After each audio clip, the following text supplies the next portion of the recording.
দেবে, তারা জিতবে। দুর্গাচুমনি ব্লকের তার প্রিমাইসেসের ভেতরে আজকে এখানে আমাদের সিপিএম দলের প্রার্থীদের মনোনয়নপত্র জমা দেওয়ার কথা ছিল। সকাল থেকেই বিভিন্ন গ্রাম পঞ্চায়েত থেকে তারা আসছিলেন না, মহিলা পুরুষ। কিন্তু নমস্কার, স্বাগত আপনাদের ত্রিপুরা নিউজ 8-এ। এই মুহূর্তে একটি সবচাইতে বড় খবর নিয়ে আমি আপনাদের সাথে রয়েছি, পূজা। আজকে এই মুহূর্তে দাঁড়িয়ে যে খবরটি বিশেষভাবে রাজ্য রাজনৈতিক মহলে আলোচিত রয়েছে, এই মুহূর্তে সবার মুখে মুখে আলোচনায় রয়েছে এবং আমরা সোশ্যাল মিডিয়া জুড়ে উঠে আসতে দেখেছি এমনই একটি খবর। সেটি হচ্ছে রাজ্যে বর্তমানে একটি ধিক্কারজনক ঘটনা বা আজকের দিনে দাঁড়িয়ে ত্রিপুরা রাজ্যের রাজনৈতিক ইতিহাসে একটি ন্যাক্কারজনক চিত্র বললেই চলে। আমরা এর পূর্বেও বহুবার দেখেছি যে নির্বাচনী প্রাক মুহূর্তে দাঁড়িয়ে এই ধরনের অপ্রীতিকর ঘটনা উঠে আসছে এবং আজকে আবারও রাজ্যে যখন ত্রিস্তরীয় পঞ্চায়েত নির্বাচনের তারিখ ঘোষণা হয়ে গেছে, যেখানে দিনক্ষণ ঘোষিত রয়েছে 8ই আগস্ট, এবং সেখানে দাঁড়িয়ে প্রত্যেকেই কিন্তু তুলে ধরার চেষ্টা করছেন তাদের যে প্রত্যেকটি রাজনৈতিক দলের যে প্রার্থীদের নাম রয়েছে, এবং সেখানে কিছু কিছু দলকে আমরা দেখতে পাচ্ছি নমিনেশন বা তাদের মনোনয়ন পত্র জমা দিতে, এবং সেখানে দাঁড়িয়ে আজকে আবারও আক্রমণের শিকার হতে হয় বা বাধার সম্মুখীন হতে হয়। কি সেই ঘটনা আমরা আপনাদের সামনে তুলে ধরার চেষ্টা করব। এই ত্রিস্তরীয় যে নির্বাচন রয়েছে, পঞ্চায়েত নির্বাচন, তাকে কেন্দ্র করে আমরা দেখতে পাচ্ছি যে সেখানে আজকে সিপিআইএম দলের যারা প্রার্থীরা রয়েছেন তারা বিভিন্ন জায়গায় তাদের মনোনয়ন পত্র জমা দিতে যান ব্লক অফিসে, এবং যাওয়ার পথে বিভিন্ন জায়গায় তাদেরকে আক্রমণের শিকার হতে হয়। বিশেষভাবে আমরা বর্তমানে আপনাদের যে চিত্রটি দেখানোর চেষ্টা করছি, এই মুহূর্তে সবচাইতে বড় খবর বললেই চলে রাজ্য রাজনীতিতে, এবং সেখানে এই মুহূর্তে আপনাদের যে চিত্রটি আপনারা দেখতে পাচ্ছেন বিলোনিয়া থেকে, অর্থাৎ বিলোনিয়া রাজনগর থেকে আজকে কি হয়েছিল ঘটনা আমরা আপনাদের প্রথমত তুলে ধরার চেষ্টা করব। ত্রিস্তর পঞ্চায়েত নির্বাচনে রাজনগরে নমিনেশন দিতে সেখানে বাধাপ্রাপ্ত হয় এবং আক্রান্তিত হয় সিপিআইএম দলের রাজ্য সম্পাদক মণ্ডলীর সদস্য কমরেড সুধন দাস, কমরেড যিনি রয়েছেন অরূপ মজুমদার, ভজন দাস সহ বিভিন্ন প্রার্থী পদে আবেদনকারী নেতা কর্মীরা। এবং আজকের দিনে দাঁড়িয়ে বলাই চলে যে নির্বাচনের প্রাক মুহূর্তে আমরা দেখতে পাই যে সিপিআইএম দল বা রাজ্যের বিরোধী দলগুলি সর্বসময়ের একটা অভিযোগ থাকে যে তাদের সেখানে বাধাপ্রাপ্ত হতে হয় বিভিন্ন পদক্ষেপে। তাদের যারা কর্মী সমর্থকরা থাকে তাদেরকে ভোট দান করার জন্য সেখানে যেতে দেওয়া হয় না, এই ধরনের অভিযোগ তাদের থাকে। এবং সেখানে দাঁড়িয়ে আজকে আমরা দেখতে পাচ্ছি তারা যখন মনোনয়ন পত্র জমা করতে যায় বিভিন্ন ব্লক অফিসে, নানান জায়গায় তারা দুষ্কৃতিকারীদের দ্বারা আক্রমণের শিকার হয়, এবং সেখানে সিপিআইএম দলের যারা কর্মী সমর্থকরা রয়েছেন তাদের অভিযোগ রয়েছে তারা সেখানে বিজেপি দলের গুন্ডা, এমনটাই বলে তারা অভিযোগ করছেন। যাদের দ্বারা তারা আজকে আক্রান্তিত হয়েছেন তারা এমনটা পোস্ট করেছেন বিভিন্ন জায়গায় সোশ্যাল মিডিয়াতে। বিজেপির সবকা সাথ সবকা বিকাশ, গুন্ডাদের চিনে রাখুন, তার হিসাব দিতে হবে। পঞ্চায়েত নির্বাচনে সিপিআইএমকে আক্রমণ করে বিজেপি গুন্ডারা, এমনটাই তারা পোস্ট করছেন সামাজিক মাধ্যমে বিভিন্ন জায়গায় সিপিআইএম দলের কর্মী সমর্থকরা। এবং আমরা যে চিত্র আপনাদের সরাসরি দেখানোর চেষ্টা করছি তা বিলোনিয়া রাজনগর থেকে, এবং এই মুহূর্তের সবচাইতে বড় খবর যেখানে ত্রিস্তরীয় পঞ্চায়েত নির্বাচনের তারিখ মাত্র ঘোষণা হয়েছে, যেখানে কাজ শুরু হয়ে গেছে, যেখানে ত্রিস্তরীয় পঞ্চায়েত নির্বাচনের যে প্রসেসগুলো রয়েছে সেখানে তা শুরু হয়ে যাওয়ার পর এই মুহূর্তে একটি ন্যাক্কারজনক চিত্র আমাদের গোটা রাজ্যবাসীর সামনে আমরা আপনাদের দেখানোর চেষ্টা করব। এই আজকের দিনে ঘটে যাওয়া ঘটনাকে কেন্দ্র করে সিপিআইএম দলের রাজ্য সম্পাদক জিতেন্দ্র চৌধুরী কি বলছেন। দুর্গাচুমনি ব্লকের তার প্রিমাইসেসের ভেতরে আজকে এখানে আমাদের সিপিএম দলের প্রার্থীদের মনোনয়নপত্র জমা দেওয়ার কথা ছিল। সকাল থেকেই বিভিন্ন গ্রাম পঞ্চায়েত থেকে তারা আসছিলেন না, মহিলা পুরুষ। কিন্তু শাসক দলের দুর্বৃত্তরা ব্লকে আসার সমস্ত পথ আটকে রেখেছে।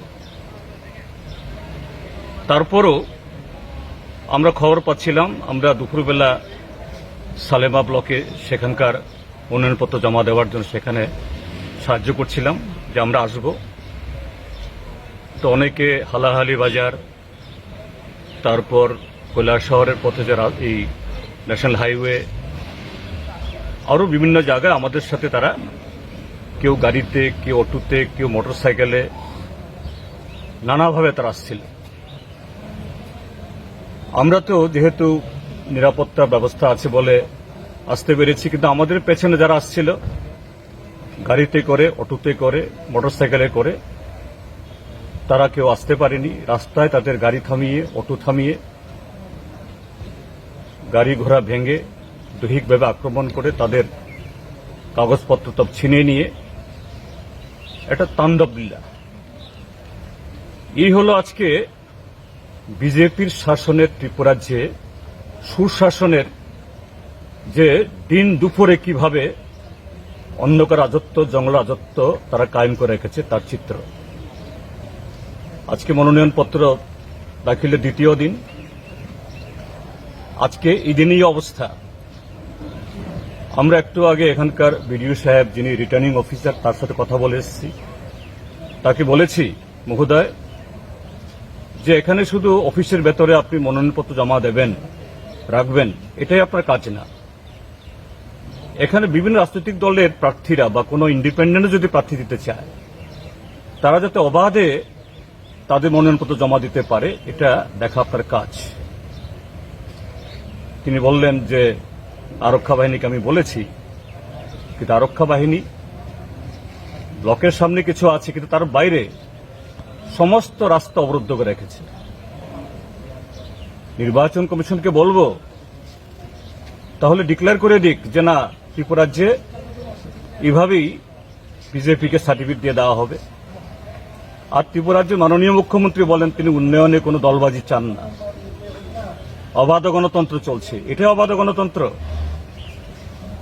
আজকে এটা প্রত্যক্ষ করে গেলাম কিভাবে ভারতীয় জনতা পার্টি এই দেশের সংবিধান, গণতন্ত্র, মানুষের অধিকারকে হরণ করছে, দিন দুপুরে গণতন্ত্রকে তারা হত্যা করছে। স্যার, এই ব্যাপারে আজকে যে নমিনেশন দাখিল করা হয়েছে সিপিআইএম এর পক্ষ থেকে, না কি করে আসবে? বললাম তো, সকাল থেকে আমাদের লোক আসছিল, সর্বত্র ব্লকে আসার সমস্ত পথে ওরা দাঁড়িয়ে আছে। সমস্ত যে উঠার, এই ব্লকের যে টিলার উপরে উঠার সমস্ত রাস্তায় ওরা ব্লক করে রেখে দিয়েছে। তবে কি আগামী দিন নমিনেশন এটাই বলেছি। তো এইভাবে শাসক দলের লোক এরা যদি লাঠি সুটা দিয়ে দিন দুপুরে করে, পুলিশ শুধু গিয়ে একটু দাঁড়ালো, এইভাবে তো হয় না। তাহলে ভোট দেওয়ার জন্য মানুষকে বন্দুক কিনতে হবে, অবৈধ পথ ধরতে হবে। তো পরোক্ষে শাসক দল আজকে ত্রিপুরার মানুষকে বলছে যে না, গণতান্ত্রিক পথে তোমার অধিকার তুমি ফিরে পাবে না, তুমি অন্য পথ ধরো। আমরা এটাকে উৎসাহিত করতে চাই না। এটা আমাদের দেশে এটা চলে না। আমরা চাই প্রত্যেকটা নাগরিক তার অধিকার প্রয়োগ করার সমান অধিকার পাক। ভোট হোক, জনগণ যাদেরকে ভোট দেবে তারা জিতবে। দুর্গাচুমনি ব্লকের তার প্রিমাইসেসের ভেতরে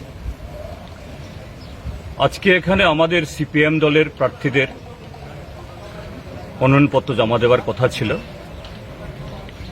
সকাল থেকেই বিভিন্ন গ্রাম পঞ্চায়েত থেকে তারা আসছিলেন না, মহিলা পুরুষ।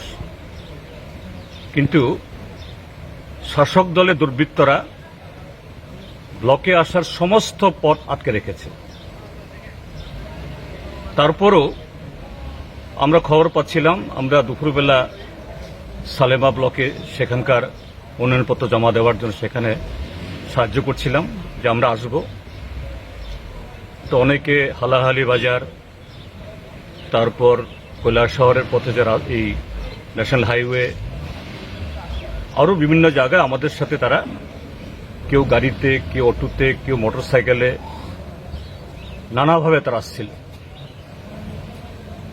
আমরা তো যেহেতু নিরাপত্তা ব্যবস্থা আছে বলে আসতে পেরেছি, কিন্তু আমাদের পেছনে যারা আসছিল গাড়িতে করে, অটোতে করে, মোটরসাইকেলে করে, তারা কেউ আসতে পারেনি। রাস্তায় তাদের গাড়ি থামিয়ে, অটো থামিয়ে, গাড়ি ঘোড়া ভেঙে দৈহিকভাবে আক্রমণ করে তাদের কাগজপত্র সব ছিনিয়ে নিয়ে এটা তাণ্ডব লীলা। এই হলো আজকে বিজেপি। আমরা এই মুহূর্তে আপনাদের যে চিত্রগুলি দেখানোর চেষ্টা করেছি তা আজকের মনোনয়নপত্র জমা দিতে গিয়ে যে বাধার শিকার হয় সিপিআইএম দলের কর্মী সমর্থক থেকে শুরু করে প্রার্থীরা, সেই চিত্র। কিন্তু প্রশ্ন থাকছে প্রশাসনিক তৎপরতায়। প্রশাসনিক আধিকারিকরা সেখানে উপস্থিত ছিলেন, তারপরেও কেন তারা সেই পরিস্থিতিকে সামনে নিয়ে আসতে অক্ষম ছিলেন, তা কিন্তু একটা বড় প্রশ্ন রয়েছে। আমরা কিন্তু চিত্রে দেখতে পাই যে সেখানে প্রশাসনিক আধিকারিকরাও ছিলেন, তারপরেও কিভাবে এই ধরনের পরিস্থিতি সৃষ্টি হয় রাজ্যের ইতিহাসে, রাজনৈতিক ইতিহাসে আবারও একটি ন্যাক্কারজনক অধ্যায় বললেই চলে। আমরা তুলে ধরার চেষ্টা করেছি এই মুহূর্তের সবচাইতে বড় খবর আপনাদের সামনে। এবারে পরবর্তীতে দেখার বিষয় রয়েছে যে সিপিআইএম দলের যারা নেতৃত্বরা রয়েছে তারা এই বিষয়ে কি পদক্ষেপ গ্রহণ করে, এবং প্রশাসনিক আধিকারিকরা আগামী দিনে যেন এই পঞ্চায়েত নির্বাচনকে ঘিরে আর এই ধরনের ঘটনা সংঘটিত না হয় তার ক্ষেত্রে কি ধরনের তৎপরতা গ্রহণ করে সেটাই দেখার। এখনকার মতো আমাদের এই বিশেষ লাইভ আমরা এখানেই শেষ করছি। পরবর্তী বিভিন্ন আপডেটস দেখতে অবশ্যই চোখ রাখবেন ত্রিপুরা নিউজ 8 এর পর্দায়। নমস্কার।